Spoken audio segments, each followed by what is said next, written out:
Coragem é o tema da nossa mensagem de hoje. Há um mês atrás eu estive aqui também nessa reunião do Geração Ação e fizemos uma resenha sobre as gerações. Né? Como ser jovem é difícil, foi difícil em todas as épocas, porque em todas as épocas se criticou o jovem. O jovem foi sempre criticado desde a época de Sócrates, que isso vem assim. E hoje eu quero falar de um jovem.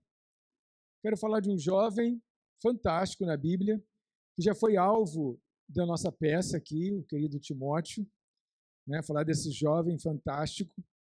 E eu vou falar de uma deficiência desse jovem fantástico. Eu vou falar de um pequeno problema desse jovem fantástico, que era um problema de traço de personalidade dele.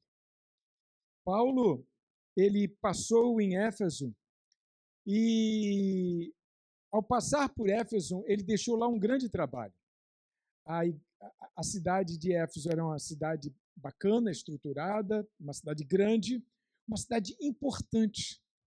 Ora, a igreja de uma cidade importante, estruturada e etc., ela acompanha esse mesmo nível, tem o mesmo peso.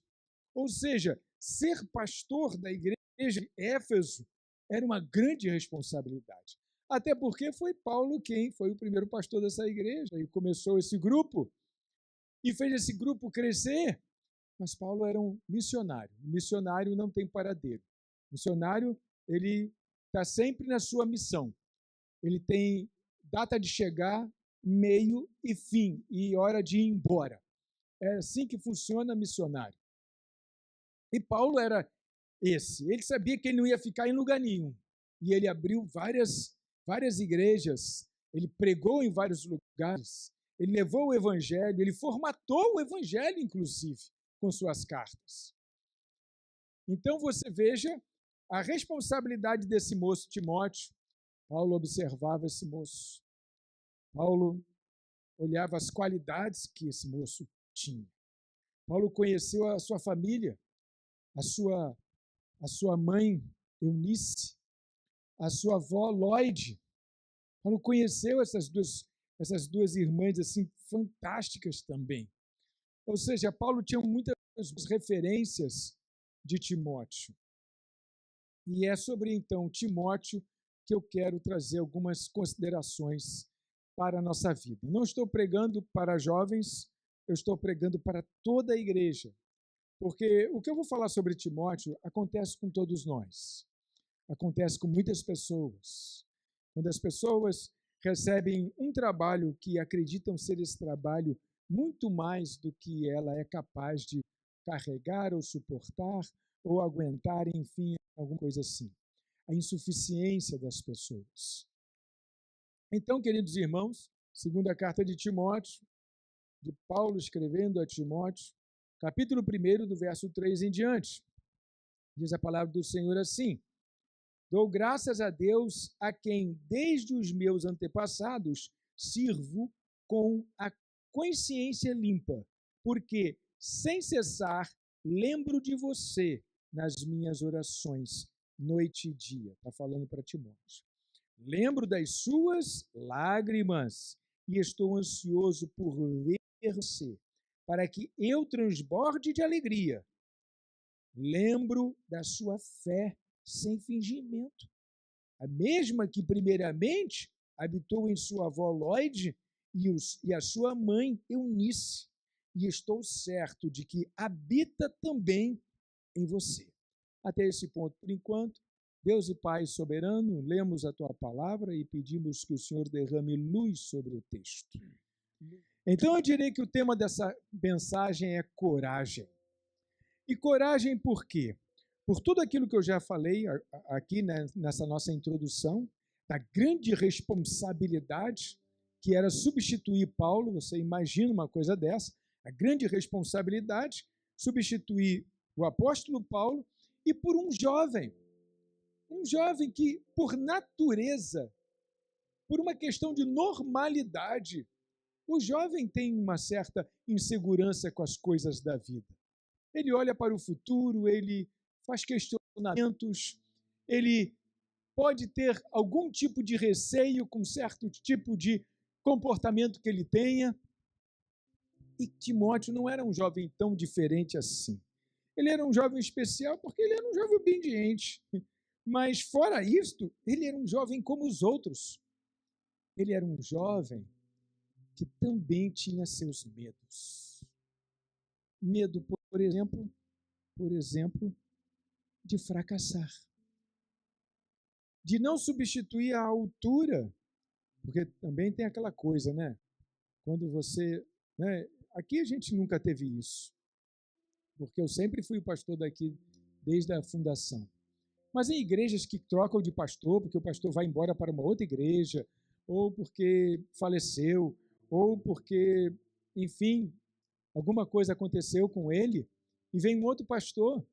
E se nós tivermos uma diferença de idade assim muito grande, ou então se não tivermos diferença de idade nenhuma, sempre tem alguém, né? Poxa, eu gostava mais do outro.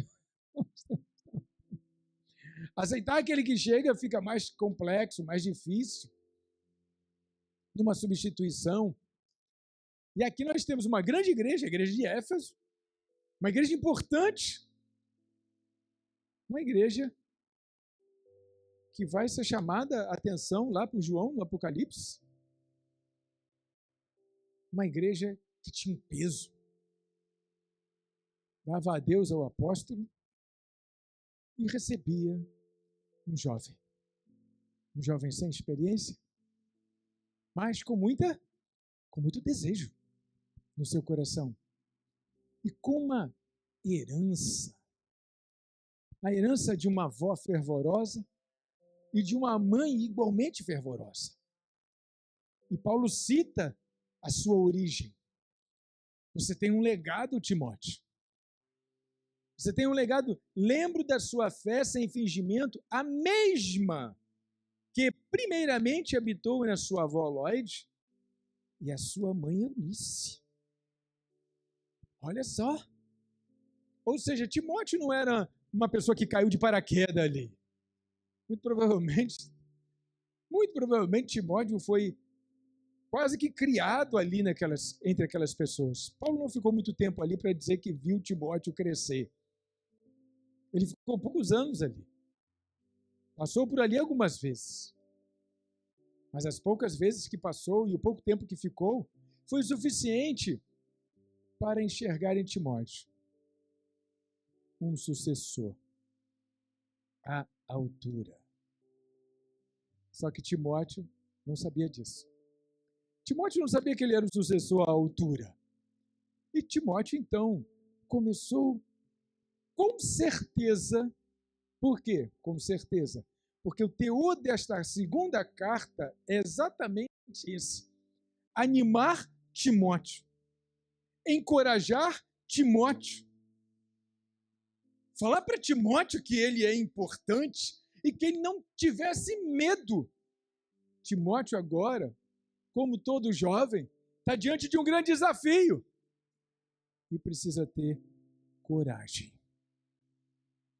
Ele precisa tirar coragem de algum lugar. Ele precisa ver as situações, e uma igreja tem muitas situações, com coragem. E provavelmente, notícias de Timóteo chegaram a Paulo. E Timóteo, então, escreve a segunda carta. Escreve a segunda carta para animar esse seu filho na fé. Que precisava ser balançado por uma carta. Nós temos duas cartas. Mas acredito que isso não quer dizer que Paulo não tenha feito comunicação com Timóteo outras vezes. Isso não quer dizer que Paulo não tenha feito nenhum tipo de passagem em Éfeso por outras vezes, ou se encontrado com ele para fazer esse tipo de... Isso não quer dizer, mas quer dizer que Paulo estava preocupado com Timóteo. Então, ele vai trazer aqui esta ideia. Conselhos. A Sociedade Bíblica escreveu assim: por esta razão, venho lembrar-lhe que reavive o dom de Deus que está em você pela imposição das minhas mãos. Timóteo, alguém disse para Paulo, Timóteo está fraquejando, Paulo. Timóteo anda muito cabisbaixo lá naquela igreja. Há situações lá que Timóteo não está conseguindo enfrentar. E aí, Paulo manda essa carta. E logo de início na carta, depois que ele abre a carta, ele vai logo falar da fé de Timóteo. Da fé que ele recebeu como herança de sua avó e de sua mãe. E ele vai dizer, por esta razão, porque você é um homem de fé, porque eu vi essa fé em você, por esta razão, venho lembrar-lhe. Gente, ele não deu a ordem. Ele diz, eu vou lembrar uma coisa a você, Timóteo. Eu vou te lembrar que reavive o dom de Deus que está em você. Ele não disse, ele disse, olha, tu tá assim, jururu, tu tá assim contido, tu tá assim quieto, tu tá assim recluso, mas tem um dom em você. Tem um dom em você que foi colocado em você no dia que eu coloquei a mão sobre a sua cabeça. Tem um dom em você. Então, que reavive o dom de Deus que está em você pela imposição das minhas mãos. Paulo tinha despedido aquela igreja, tinha ido embora, tinha deixado Timóteo no seu lugar, com imposição de mãos. Paulo viu tudo. E esse moço, agora, ele está com medo. Ele está olhando, eu não sei se essa igreja de Paulo era maior do que a nossa ou menor do que a nossa, enfim, eu não sei.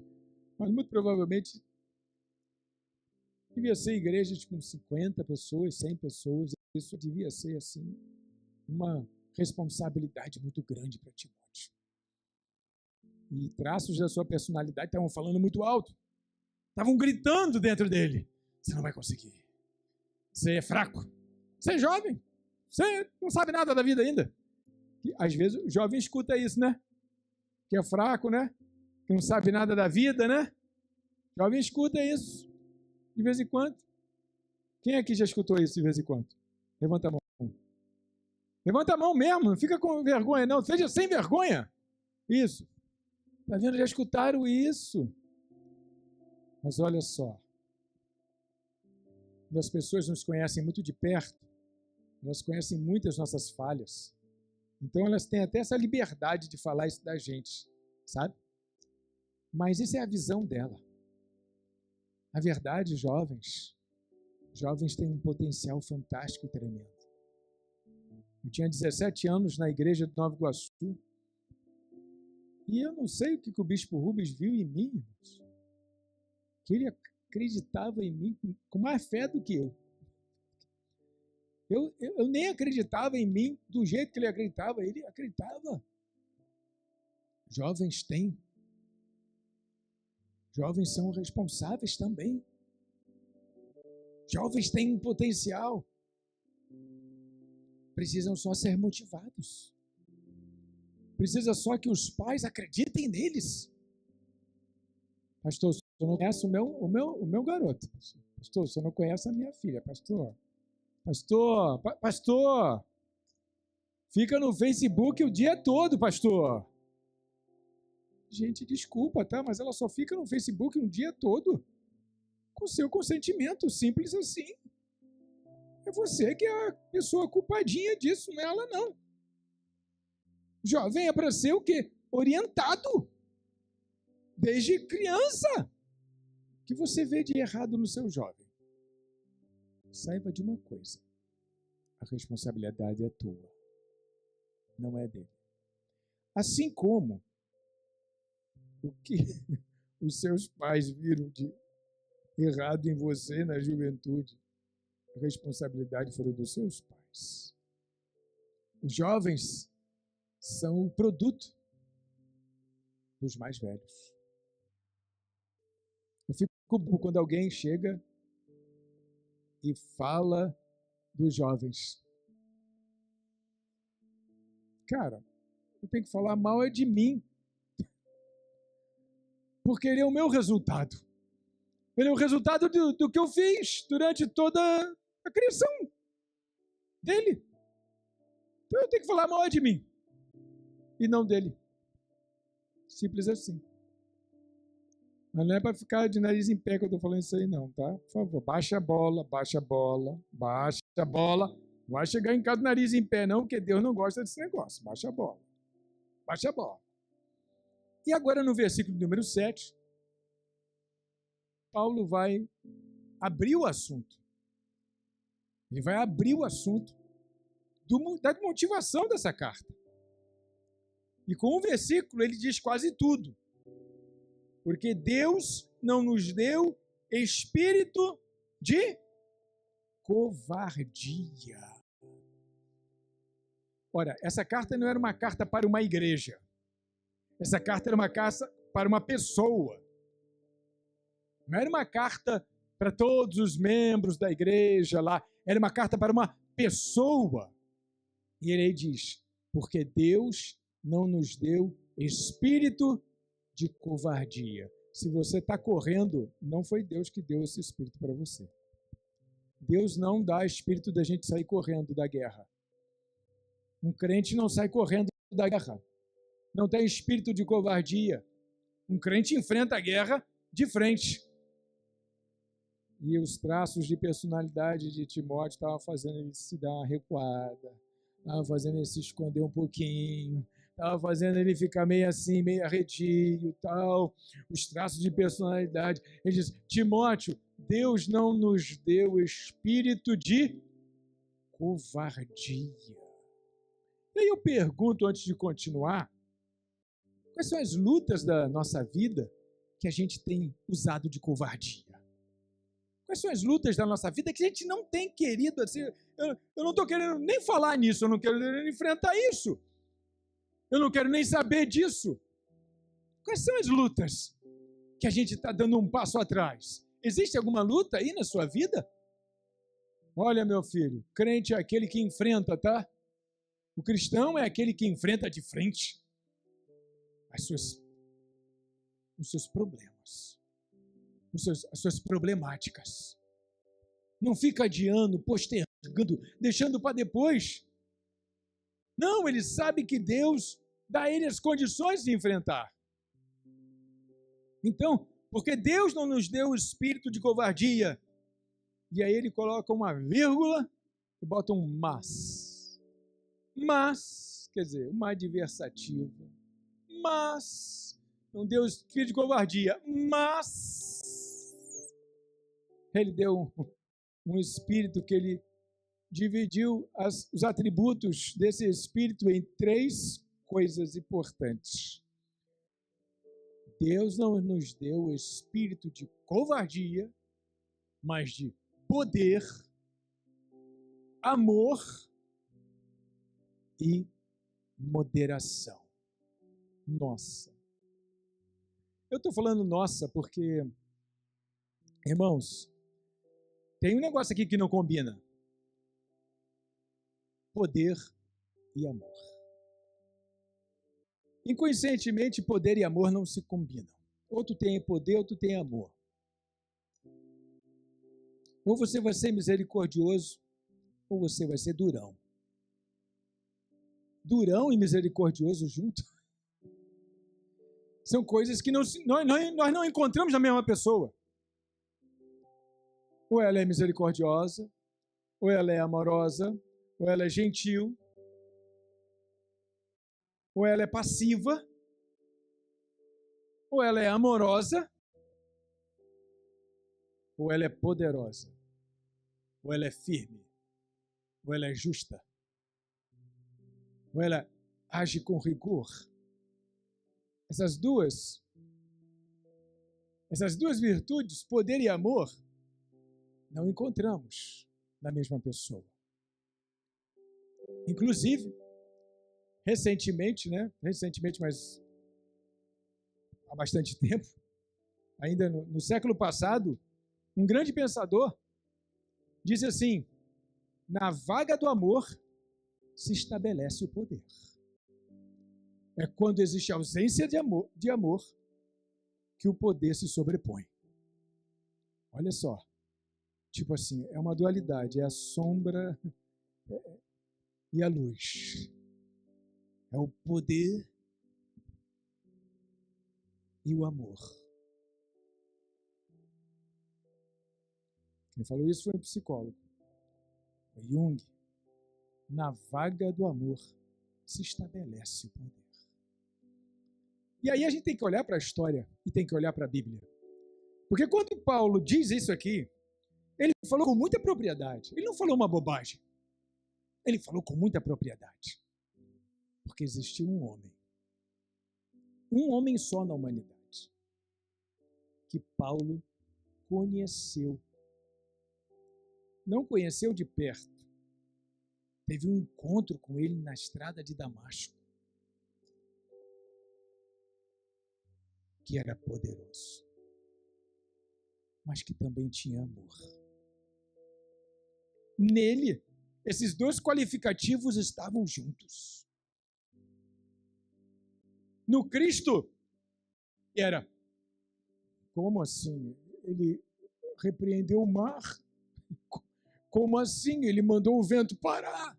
Como assim? O cego saiu daqui vendo? Como assim? O coxo levantou?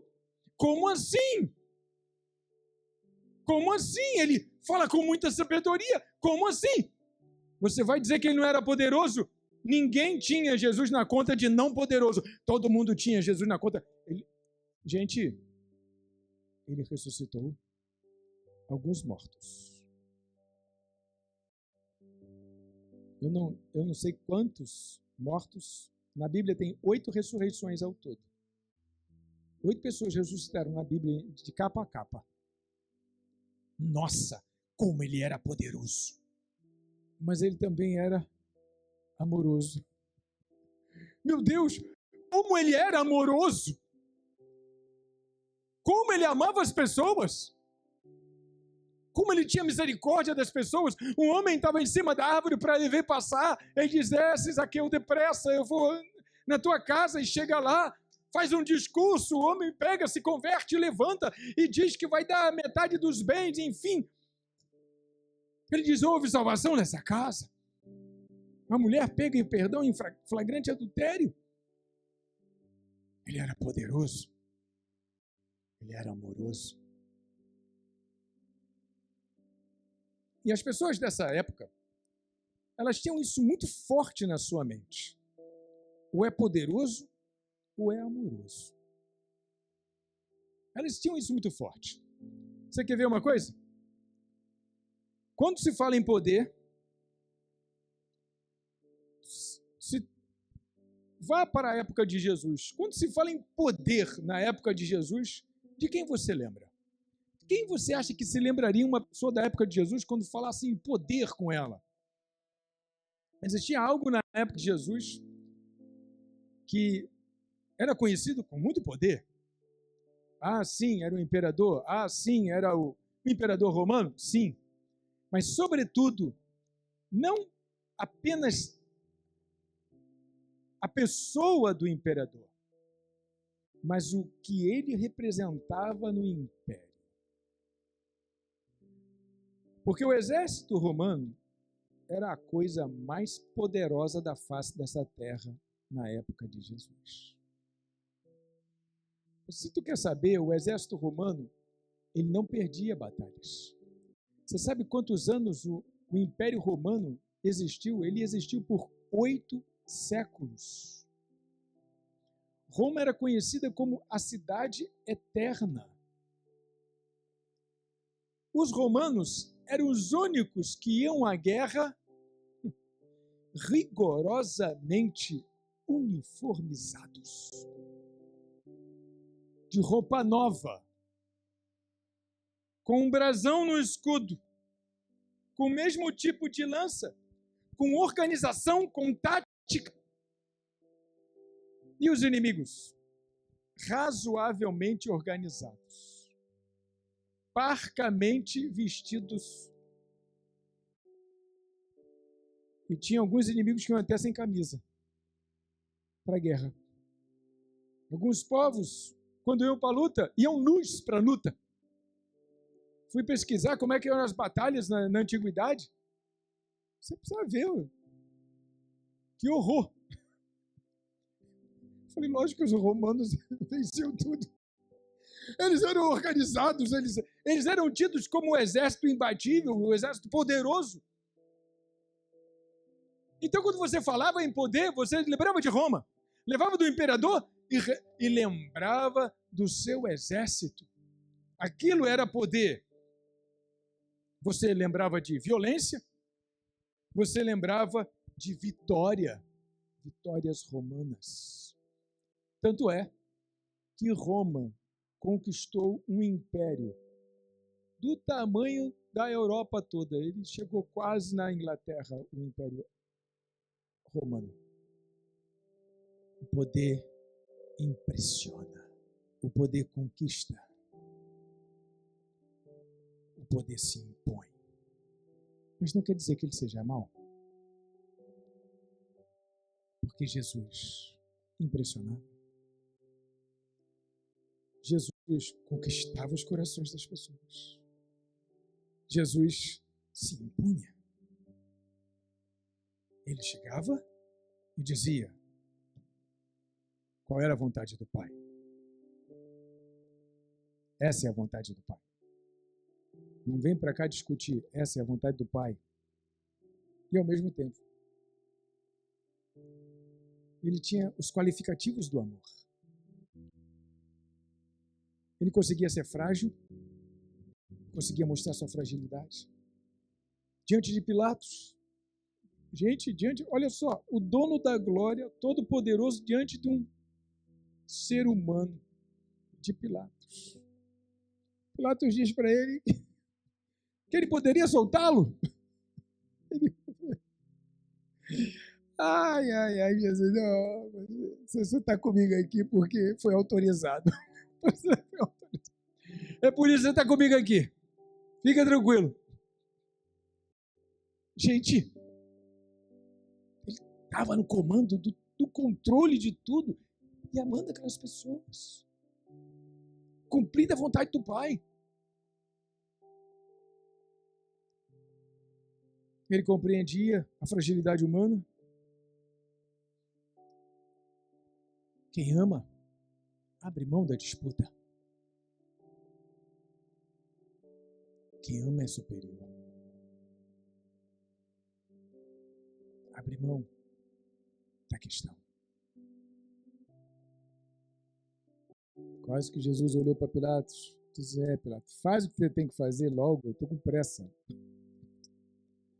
Para de ficar contando vantagem aí.